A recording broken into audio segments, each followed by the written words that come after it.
good morning, good afternoon, Aida, wherever you are. Good afternoon, Pavel. Hello. Yeah, where are you actually? I'm in Kazan, in my home city in Russia. You were born in Kazan or you live now in Kazan? Yeah, I was born in Kazan. Then I left to have my university in Nuremberg, then in Vienna, and now I came back to Kazan for a while just because of the The lockdown, actually.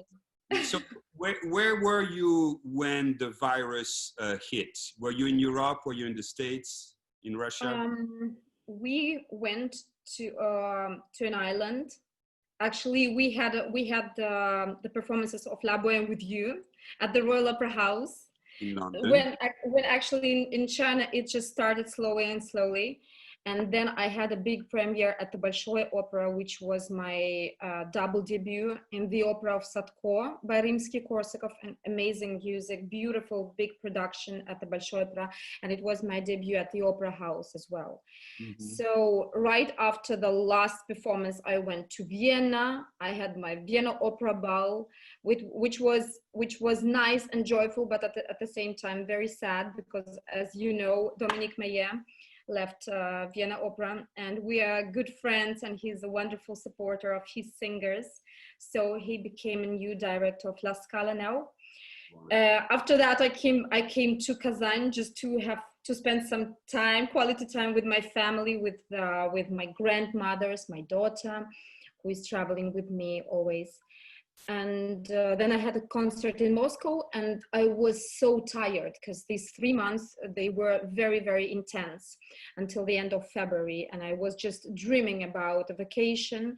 I thought I will have vacation, then I continue my season, because I had another contracts, another engagements in Munich, in Vienna for Traviata, in at the Arena di Verona with Traviata as well, end of August, actually now, a couple of days before, should be, but was cancelled, of course. So we went on island. I just wanted to relax. I wanted to have a time with my daughter. We went there with my family, was on the Indian Ocean. And I had some yoga exercises, meditation, just away from work, away from everything, from big cities.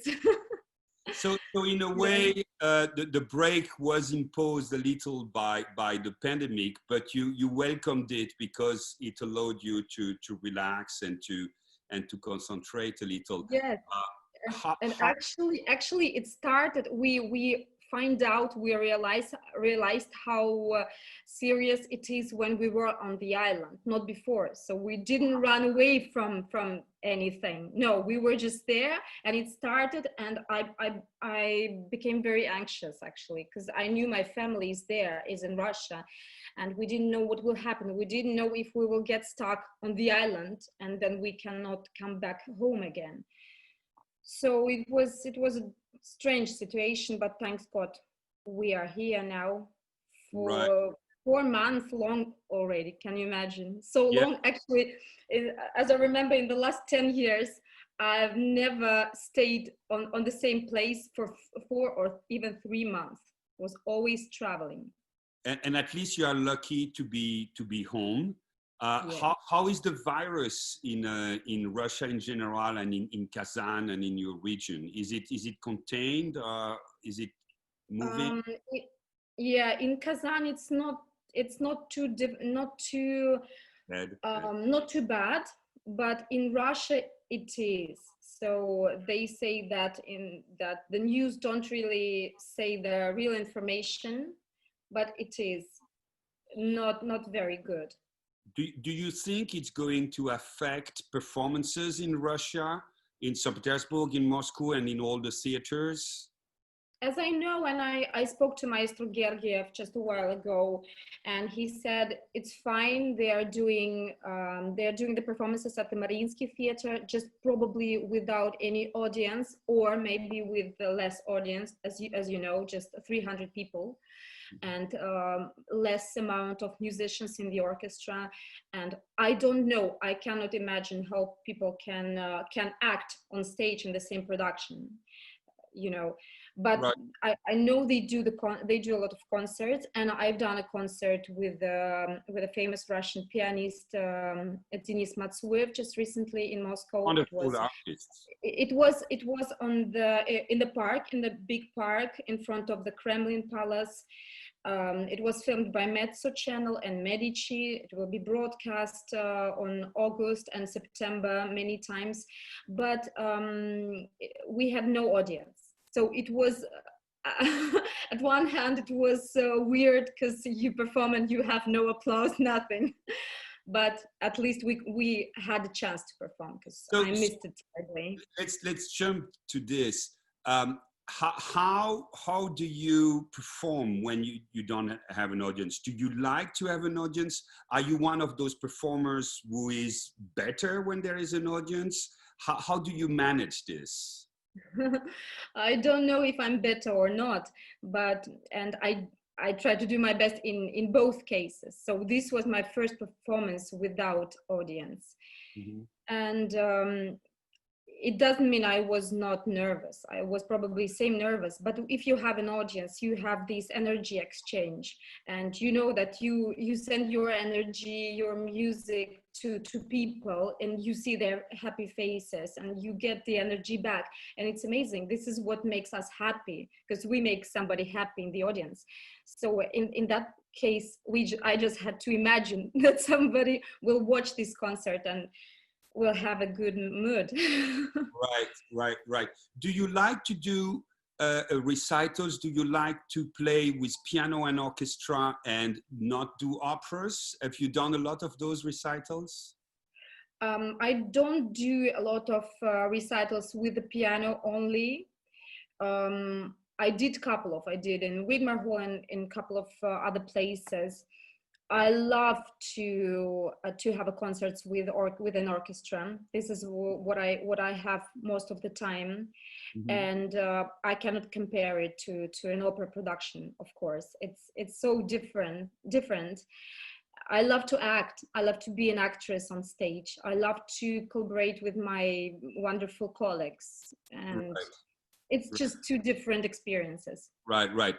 Although sometimes with orchestra, you do just an aria and you don't move on stage, but this is still acting. This is still an imaginary theater. And I find sometimes opera performances in concert can be extremely powerful and dramatic. And I can see you have this because you're a very refined performer and artist. And so I can see you could project a full set just being alone. So let's go back.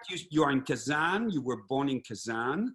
If I might say, Aida, from what I know, is not really a Russian name, is it? It's not. It's actually an Ethiopian name. But in Arabic, when I did my research in Arabic, it means a gift. So I guess my parents were waiting for a daughter for so long. So when I was finally born, it was like a gift for them. It's my story.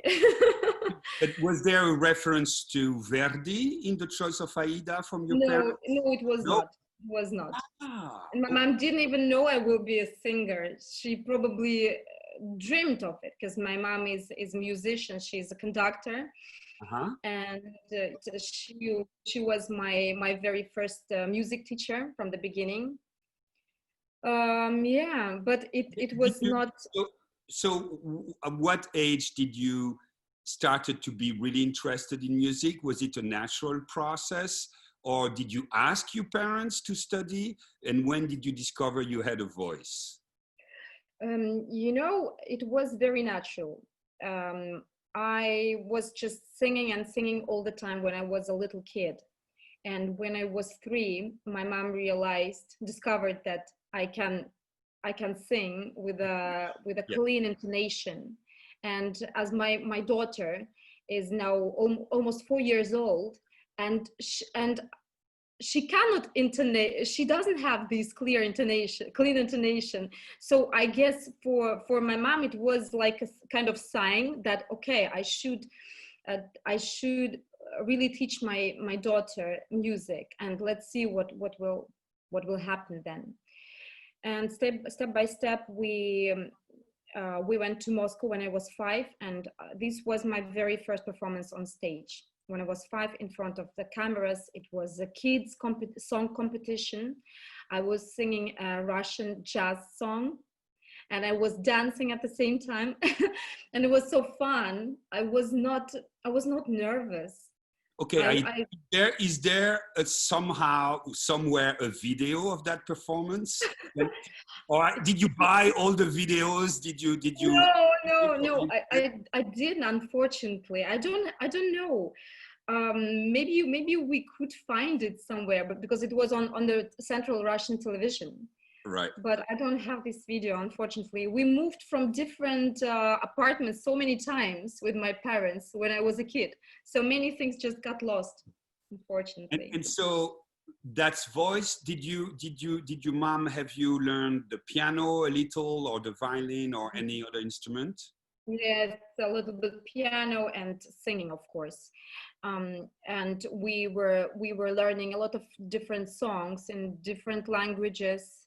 Different languages, English and Russian, and my second mother language, Tatar, which I still sing sometimes. And there was a song in my previous album, yes, Aluki. It's a Tatar lullaby. So yes, with 11 years old, I remember for the first time I was singing in Moscow in Tchaikovsky Hall. So it was not a kid competition. It was already a big concert with a big orchestra. And I was singing Ave Maria by Caccini and some other arias.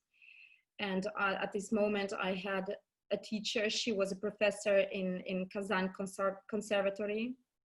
So that's how it started. And then my parents, they always wanted me to study in Europe, because it's close.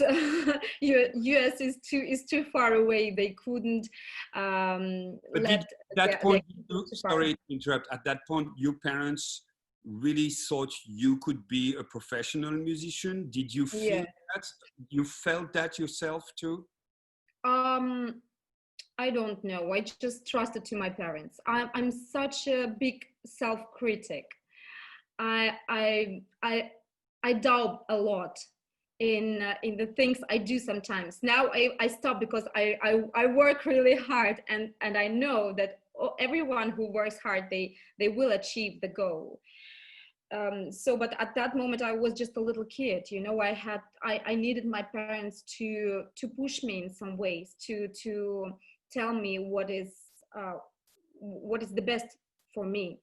So we've chosen music, and I went to Nuremberg when I turned 18, so I could study in the music university, in the Hochschule, the high school of music, with a wonderful tenor, Siegfried Nietzsche, who was a famous Wagner tenor. Sure. Yes, and that's how it started. And did you work many years with Siegfried Jerusalem, who was a very famous Lohengrin and sung in Bayreuth and all over the world? Were you a student for many years? I studied in Nuremberg for 2 years. Okay. And then I just wanted to go to a bigger city. I wanted to go to Vienna. I really loved Vienna. So I changed the university. Yes, Siegfried Jerusalem was not very happy at this time, but now we became a good friends, and he's okay. He's happy that I achieved what I wanted at that time, How do you feel about, learning your voice and your technique, and how to deal with all the components of what singing is, learning from a man, a tenor, and you are a soprano? So how did that work for you? Did you have to check sometimes with a soprano, or that was not a question? He was my first really serious teacher for the Operatic voice. teacher, And yes. it was a completely different technique for me, as Russian opera technique is very different in compared to the European. And he brought me, he taught me to sing German lieder, German songs, you know, Schubert and Schumann, and all the stuff, and Mozart, and it was very new for me. So yes, uh, of course, each teacher taught us a lot of new information, and we just have to know how to deal with this, and how to save it, and um, how to make it the best for us. Right. So after Siegfried Jerusalem, I had different other teachers as well, and I just had to take what is the best for my voice from all the teachers. But I'm grateful to everyone. Right. So just let's go back a little. You said the technique was different in Russia. We have talked with a lot of your colleagues about vocal technique, and you know, it's very often associated also to languages, but also to style and schools. And so we talk about the French school, we talk about the German school, the Italian school. How is there a way to define, I know it's a difficult question, but is there a way to define the Russian school of singing, at least from a technical point of view? And how is it different from, let's say, the German school, because you were studying with us? I think it's about the language. It's because of the language, because the Russian pronunciation is sitting a little bit more far on the soft palate, and sometimes the singers, they first of all, they open the mouth a lot. So this is part of the technique. If we sing French music, for example, we do it smaller, right? We do it tighter because it's very petite, and it's a lot of diphthongs, you know, and and in Russian language we don't have it. Everything is very open, or lublu, you know, and it's a little bit far back. So singers, they start to put their vocal techniques on the language, on the speaking diphthongs. But after I had my graduation and my school in Germany and in Vienna, and I was learning bel canto singing, I understood that even if you sing Russian opera, you have to do it. You have to put it on the bel canto technique. You know. Right. So now it's easier for me to sing Russian operas. Before it was tricky. Sometimes I was really tiring my voice, but now I understand how to do it. So it's much easier. And when you sing at the Mariinsky or at the Bolshoi, do people comment on your technique if you sing certain repertoire, or it's not a question anymore? You just sing with your technique. Command, you mean to change, trying to right. change? You know, why are you doing this, Aida? You know, conductors, they like sometimes to give advice, especially their language. So are you really very? No, but I'm still Russian. It's still my mother language. I know how to do it. They don't. Right. I mean, Maestro, if I'm at the Mariinsky, I usually work with Maestro Gergiev, and he never tells me what to do. He knows. If he invited me, then I know how to do it. At the Bolshoi, at this premiere, we had a young conductor, which is very new. I never worked with him before, and he's super young, like 26, and it was his premiere at the Bolshoi. So I'm sure he was very nervous, and he tried to tell me something, but I thought that I knew better. We never fighted. We were right. very correct, nice to each other. Yeah. But yeah, at the end, you always have to do what you feel.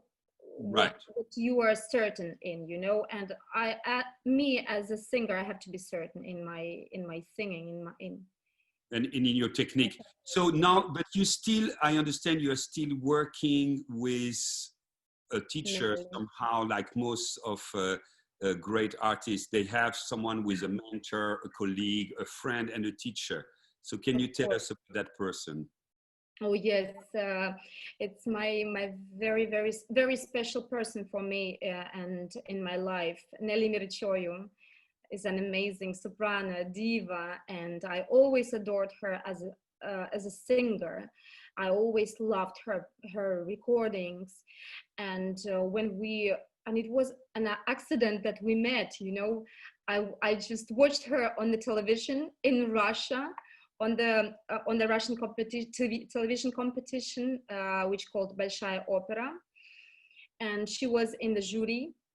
Mm-hmm. And I loved her approach. I loved how she's explaining about the throat, about the vocal cords, about the positioning, airy sound and support and the breath. And this is so important. And I thought, oh my God. And she was very strict. She was very strict, and I loved it because I'm a strong person. I need somebody as strong as me on my side.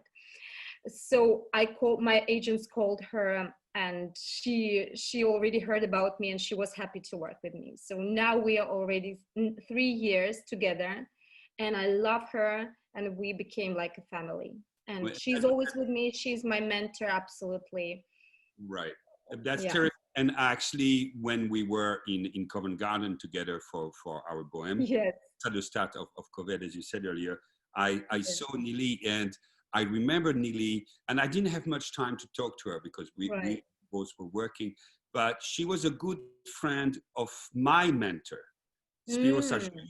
a Greek conductor, and we worked Oh with yes. her and always had the greatest respect for her. So I love Oh, all these things circulate and how yes. knowledge and some passion is passed from some of us to the others. So what are the roles that you like to sing today? What's the repertoire that feels right to your voice?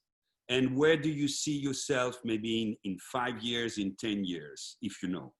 Um, this is always very difficult to say where we see ourselves in 5 or 10 years, because if we talk about the voice, we never know how it will change. And who knows, where maybe I will sing Norma, maybe I will sing Tosca. Um, but now at this moment, I'm happy with Mimi, I'm happy with Juliet, Gounod. I do traviata. I should do it actually, my first traviata in Vienna with Maestro Domingo, and it was cancelled. And then Arena di Verona was cancelled as well. But I'm very positive. I know it will come. And so at this moment, I have a lot of new repertoire and new roles, which I would love to sing very soon. Desdemona as well in Otello. It's a very good role for me, and some Russian repertoire. Hopefully, in 2 years, I will do Tatiana somewhere. Hopefully, I'm Right. working on it. You will be an amazing Traviata. I mean, there is absolutely no doubt of this. When we did Bohème together, you were doing Musetta, but Yes. you also sing Mimi, don't you? So Yes. which one do you prefer to sing, and how don't you get confused when you are on stage and you hear your colleague and you think, oh, am I Musetta, am I Mimi? Yes, you know, it was. I asked myself this question actually a year ago, and after I did Mimi at the Vienna Opera, and thanks God, I got a very good reviews from French and Austrian and Italian, even Italian critics. I was so happy. It was a good sign for me. So I thought, okay, I should stop with Mezzetta. I should go to another level now. Mimi is more dramatic voice, and I did a mistake because I had I was offered to sing Musetta in 5 years at the Metropolitan Opera. Mhm. And I decided not to do it. But then I realized it was a mistake, because now I know that even great singers with 50, like Renata Scotto did it at the Metropolitan when she was 50, and she did Musetta, and it was just amazing. So there is no age. Right. You just do it because this role is beautiful, because Musetta is a beautiful role, and I really enjoyed doing it at the Royal Opera House. Right. It was such a beautiful production, and it was with you, and I was happy, because it's so good if you have a great connection and great relationship to a conductor, to a maestro, and you remember the production. Or everyone in the audience was laughing Okay. So and you are and shocked at the same time when I was singing my Musetta Vals. let's say, let's try to say this in a elegant fashion and not too shocking, but you were Yes. basically losing some of your garments on stage, and then Yes. doing it at this poor Marcello. And Yes, it exactly. was a very daring moment, but very, very beautiful. And I think, I mean, obviously you are an ideal Mimi, you are an ideal Musetta too. But Musetta can steal the show, as we know. It can be really, I really, know. and Now I know it.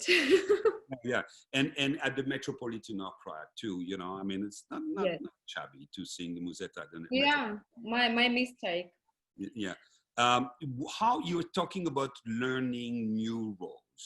So how do you learn a new role? Do you start by the score? Do you, listen to recording? Do you go to a coach? What's your general approach to learning? Let's say, how did you learn Traviata, for instance? Yes.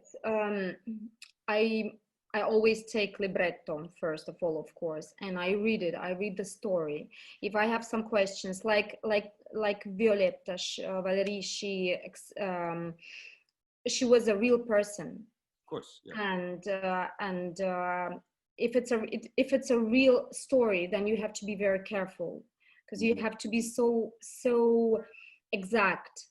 mhm. And so I had to talk to some of my friends, stage directors, and my mentors, and asked how do they feel this character, what do they think about her, what do they read, maybe some extra information, so I was researching. um, then I was looking into the score. Of course, I know this music. I didn't know all the texts maybe, but I did many scenes from Traviata in the past. After Operalia, after I won Operalia in 2013.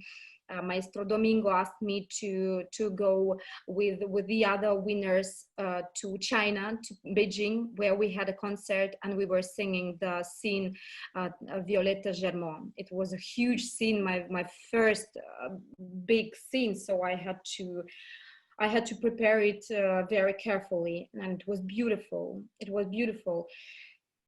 So then I was singing the duet with Juan Diego Flores, Parigi Cara, at the Bastille Day in Paris Mhm. in July. It was beautiful as well. Then Libiamo, everyone knows it. So actually, I was very. You I prepared, knew you this just had to put all opera the quite pieces well. together. Yeah. I just had to learn it detailed. I had to take the score. I was on the piano. I'm not a very good piano player, but it was I was somehow learning the music and the text separately. Then I was working with the Italian coach on the pronunciation, because it's very important, of course, and especially if I will sing it in Italy. It's the same when I prepare something French and I Right. sing it in France. I know how people are exact, and they, even if you are Russian, you have to be very perfect in French when you're in in France. So Right. it's the same with the Nearly, Italian operas. nearly sung Traviata, didn't she? Hmm? Miri Mirichoyu, she Well, sung. yes. Oh my God, she did like 350 traviatas So, worldwide. so did you exchange? Did she say, "Oh, your Traviata is going to be different than mine because of this, because of that"? What's your personal angle to the role, for instance? She never compares. Our voices are actually similar in some ways. Uh-huh. Um, that yes, and of course we exchanged. Of course we worked on, and we are still working on this role, because if you want to do it good, you can't just leave the score and forget it for a while. No, you have to repeat it and repeat it always, all the time actually, because it's a very demanding opera. You need to build your stamina for this opera, and I heard from so many great sopranos that they were absolutely tired and absolutely exhausted after each performance, and they said even after you had 10 performances, you will still feel different. Your voice will change, your body will change, and you will need to um, to learn it again and to make it better, every time better. Right, right. I mean, you know a score, you know a role only if you have performed it on stage with an audience, and that's where you see what you still need to work on. Do you're saying you made some research about, La Dame aux Camélias and all the background and so on. Does that I mean watched the movie you watch a movie? with Greta Garbo, Yes. and wow, I Uh, love it. do you are you traditional classical in your states of staging, or have you worked with some crazy directors who are telling a totally different story than the libretto in an interesting way or uninteresting way? Which school do you feel you are part of? Yeah, I actually I was expecting this question because You can I'm have the I question. love traditional productions. I don't know, I cannot do anything with myself. I love them. I still do a lot of modern productions, and some of them I find really interesting and really deep, with a deep meaning, but I still feel more natural and more comfortable in the traditional classical productions. Yeah, and that's your choice. That's okay. I think this is a conversation I have had with a lot Yes. of colleagues, and in the end, we all So, agree so that if I would, for example, if you would ask me, would I do Traviata for the first time in a modern or in a traditional Franco Zeffirelli production, I would 100% say in Franco Zeffirelli. And also interesting fact that I was asked to do Traviata, the premiere of Traviata on Arena di Verona with Franco Zeffirelli, just 1 month before he died. Mhm. He did the new production, and I couldn't do it, unfortunately, because I had my engagements at this time, and I couldn't change them anymore, and it was so sad because he was a legend. I would love to work with him, of Right, course, right. but But I'm sure you would have a modern, aggressive director that would take you through a role. Maybe not a role you do the first time, but maybe even a Traviata. I think what matters to me in the end is that there is a point of view that is a strong point of view that understands the score, even if it goes away from the score. Um, yes. but there is nothing wrong in stating your own preference and your own uh, uh, um, taste. And actually, most of the, let's say, Russian singers or singers of Mhm. Russian origins are a little more for traditional than classic, Yes. which and that's fine. Which brings me to the question: you worked in the States, you work in Western Europe, you are working a lot in Russia. How do Mhm. you navigate those cultural differences? Do you feel more at ease in London, in New York, or in Moscow or St. Petersburg? If I feel more comfortable and happy To work, at least, to to work. work, You know, I'm such a cosmopolitan person. Mhm. I can feel happy and comfortable everywhere. Mhm. And I was happy to work at the Metropolitan Opera. I was happy to have a tour with Andrea Bocelli in the US, where we had concerts. It was a bit far from the opera story, but we were still singing opera duets, and I was singing opera solo arias as well, and was everywhere at the Madison Square Garden in New York, was in Las Vegas, was in Philadelphia, and I loved it. I love to travel. I had my concert at the Buenos Aires Oh, yeah. last year in August, and it was such a long trip, 15 hours from London. Crazy. But I was very excited. I knew my concert at the Teatro Colón is completely sold out, and it was my first time in Argentina, you know. So I was surprised, and I was uh, I was happy because I knew people are waiting for me. People love me. They want this concert. They are waiting for this concert. So it was a very special moment. And yesterday it was broadcast on Medici channel, Medici TV.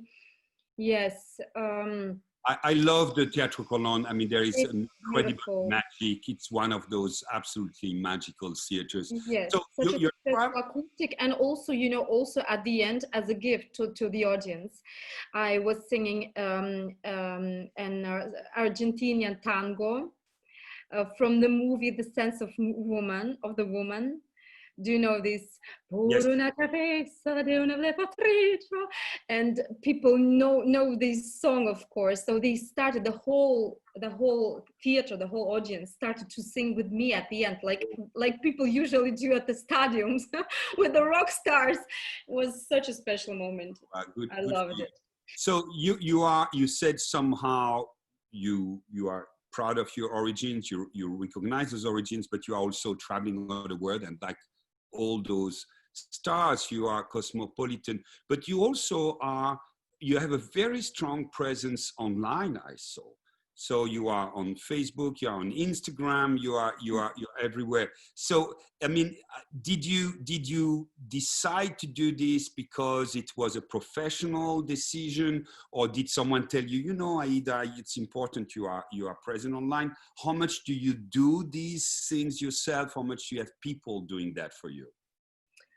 Oh, I would be lucky enough to have a Oh, special team for this, actually, but I don't at the moment. I don't have anyone who helps me. Sometimes my mom actually does it if I really don't have time. But your first question was if somebody told me to do it. I know how fast and how quick the world is in our times. I know how it changes the tastes, the music, everything. So people want something more, something new, something more, and they want to know about artists more. And of course, all these internet platforms, they help to people to follow us. And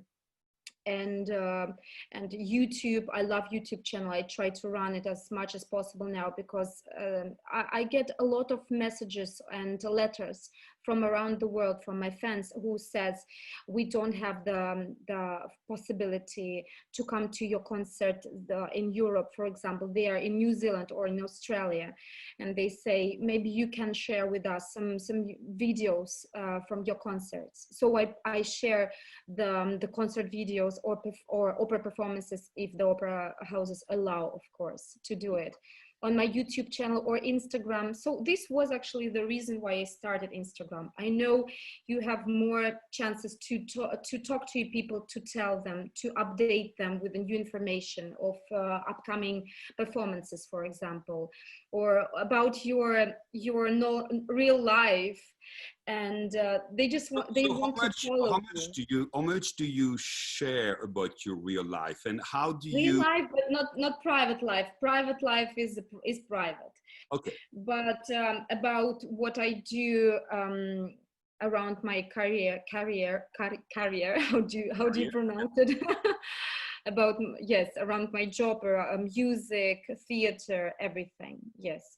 And also we have the direct contact on YouTube. So sometimes I have, if I have time, I answer to my followers, to my fans, and they are really happy. Right. Sometimes they ask my advices on the vocal technique, and I try to help. Right, right. So you're very natural on those platforms. Yes, and these platforms, they help to get the wider and younger generation to like the opera, to know about it more. Right, and to connect, So, and to connect in a way that is, what's wonderful is that you are, although you don't reveal some of your private life, you are also very honest and very natural in your yes. connection with your audience and all the people. How do you relax from all of this? So, I mean, let's say outside of the virus and the epidemic times, what do you do if after, in between, you have 3 days, 4 days in between performances of a role, and you are in another city? What are you going to do to just relax? If it's only 3 days, I wouldn't advise, if some of my followers, or if some of the other Yes. singers would ask my advice, I wouldn't advise to relax too much. Some as an example, sometimes I cannot sleep in the night. I have an insomnia, because I Get have an important performance. I Mhm. can't sleep, and before I was afraid that I will feel tired. I won't have enough energy, and my voice will be tired probably on the day of the performance. But then I spoke to Nelly, and she always told me that sometimes insomnia before the performance is even better, because you don't relax too much, you stay supported, your mind is open, your mind is very concentrated. And she was always right. In my experience, it was I never felt too tired. Right. I think this is what you say, and what Neely says is so true. And I would say the anxiety before a Yes, performance is part of what makes you be so powerful in the performance. And yes, I would say probably, I mean, some people can be paralyzed by right, anxiety, by stage fright, but at a certain point, you are, you know yourself, and you have all your energy, and you turn the negative into the positive. And the minute, right. that's for Mm, me, the minute I enter that rehearsal I was dreading, or that performance I was scared of, the minute I am on the podium, paf, that yeah, fear, tiredness, everything goes away. goes and away. and and that's why we are also tired whenever we are in holidays, because all of a sudden that constant tension we are Mhm, in just mhm, disappear. And I'm never sick, never ill, but in the mhm. holidays, baff, my body has its revenge. And so, yeah, this is a very good advice. But In at the same time, of course, if you have more days to relax, rest your mind, then I just go for a walk. I love to go for a walk in a park. Mhm. It's a good thing just to be together with nature for a couple of hours. It's good to have the sun energy, to get the fresh air, and just without thinking about anything, to forget about iPhones and iPads and all the gadgets, to leave them at home and just go for a walk.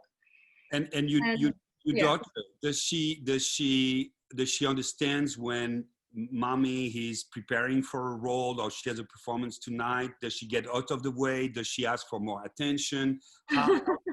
How does she negotiate all of this? Kids, they always ask for an attention, of course, but she's very understanding kid. I'm so lucky. She was very understanding even when she just born, you know. She, because I started to sing after 1 month I gave a birth. My vocal teacher, I had another vocal teacher at this time, and she said, no, wait, you have to wait at least 2 months to build your stamina, to build your body again, your voice, and to get into the good form. I couldn't wait. I had my contracts at the Vienna Opera, so I started to sing, and I never had problems with my kid. She was always surrounded by family, by nanny, and she's 3.5 now, and she comes with me to the general rehearsals, to my performances. Sometimes she understands. She never starts to talk or to cry during the performance. I'm very lucky in that way. She understands the music. And I was singing a lot when I was pregnant until the end of the 8th month. When I was the 8th month of pregnancy, I was singing in Paris, in front of the Eiffel Tower. It was the Bastille Day concert. You know, it's so beautiful. Yeah. And I was standing 5 hours on the very high heels. I was so tired and exhausted after, but it was a very special moment. So she was listening to the music for a long time before she was even born. So she's not even 4, but you have already decided that maybe she doesn't have a talent for music. That might change, by the way. So which brings me, maybe, because time has run, but my last question. Your daughter maybe is going to be a musician, maybe not. Yes. What would have you done? What would you like to do if you were not a singer? What is the profession that you would have embraced if you were not the incredible artist you are? Answering your previous question at first, about the daughter, I will never push her into some job which I think it's better for her. No, I want her to be happy. This is the most important for me, that she will be happy and healthy, and I will give her as much as possible education and chances to choose, so she can choose by herself what she wants to do in her life, and I will support her, of course. The other question, if I wouldn't be a singer, oh my God, I would love to be an actress. I love to act. I had a very little experience in the Florence Foster Jenkins, besides Meryl Streep and Hugh Grant. I was not really acting, but doing what I can do the best, singing. But it was wonderful. I had a chance to sit in the film director chair, in Stephen Frears' chair, and he was so kind to me. And I loved the process. I was watching and observing how Meryl Streep acts on camera, and how they repeat the same scene 25 times sometimes, how they wake up at 5 in the morning, and then at 9 they already start to film, and they do 20 times repeating the same scene. Sometimes she was changing the text, because she's so natural. It's amazing. She's adorable. Right. Well, we hope still, you keep your voice, and you have so many years of amazing career in front of you. But there are a lot of operatic singers who had a career, a double career, and did cinema and theater, and so why not doing? Aida, this was wonderful talking to you.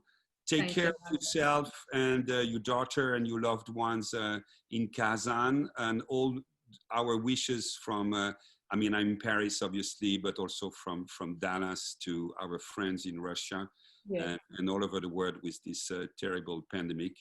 I can't wait to see you. We have a few projects brewing together, and just I can't wait to make music with you. It's always an incredible privilege.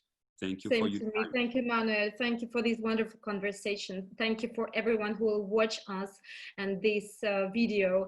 And I'm sending all my love to Dallas and the two US. And I hope everything will be good in the whole world, and we will be together again, and we will have chance to travel, and really sending all the best wishes to the US and to the whole world. Much Love. love. Thank you. Bye.